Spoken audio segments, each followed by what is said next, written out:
जीतन मांझी का औकात वहाँ नहीं समझा गया कि दिल्ली में भी औकात नहीं है और झारखंड में भी औकात नहीं है, इसलिए वहाँ टिकट हमको नहीं मिला। तो हम अब बिहार में अपना औकात दिखलाना चाहते हैं। उससे बाद कोई वार्ता नहीं हुई है।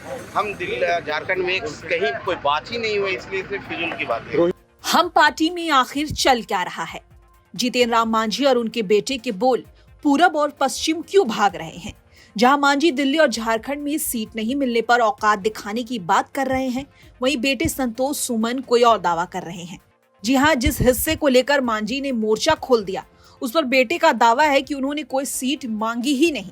पिता मांझी की पोल खोलते संतोष मांझी का ये बयान सुन लीजिए। कोई बात नहीं है, समझने का फेर है। जीतन राम मांझी जी एनडीए के साथ हैं, आदरणीय प्रधानमंत्री जी का एडमायरर हैं और उनके द्वारा किए गए कार्यों का वो हमेशा बखान करते हैं।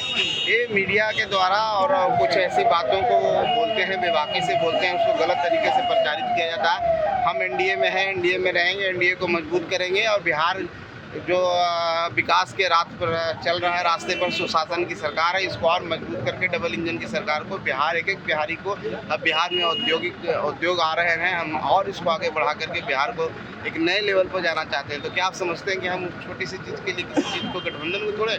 ऐसी कोई बात नहीं है, कोई भी बात नहीं। झारखंड सीटों को मांगा था सर दिल्ली पे? ये देखिए, झारखंड में हम कोई सीट नहीं मांगे थे। दिल्ली में हमारा प्रतिनिधिमंडल एक बन करके गया था, उनके प्रदेश अध्यक्ष से मिलने थे, उससे बाद कोई वार्ता नहीं हुई है।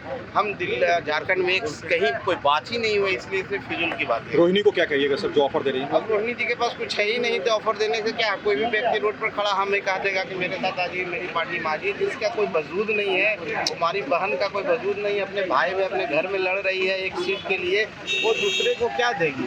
तो वो सब बात का मतलब। दरअसल संतोष मांझी का ये बयान उसका जवाब है जो जीतन राम मांझी ने जहानाबाद में हम पार्टी के सम्मेलन के दौरान कहा। मांझी ने दिल्ली और झारखंड में सीट बंटवारे में हिस्सा नहीं मिलने पर नाराजगी जाहिर की थी।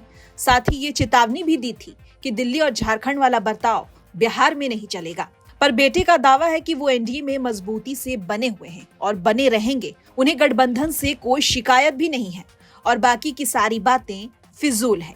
बिहार में सियासी लड़ाई पार्टियों से निकलकर परिवार में दखल देने लगी है। अब परिवार में ही बेटे और पिता के बयान अलग अलग आ रहे हैं। इससे पहले भी आरजेडी में कुछ ऐसा ही देखने को मिला। तब लालू नीतीश को न्योता देते दिखे और तेजस्वी ने चाचा को वापस लेने से साफ इनकार कर दिया। कुल मिलाकर यही कहा जा सकता है कि कुर्सी का चक्कर है, चुनाव करीब है, अभी राजनीति के कई रंग बाकी हैं। पटना से शुभम निराला की रिपोर्ट, बिहार तक।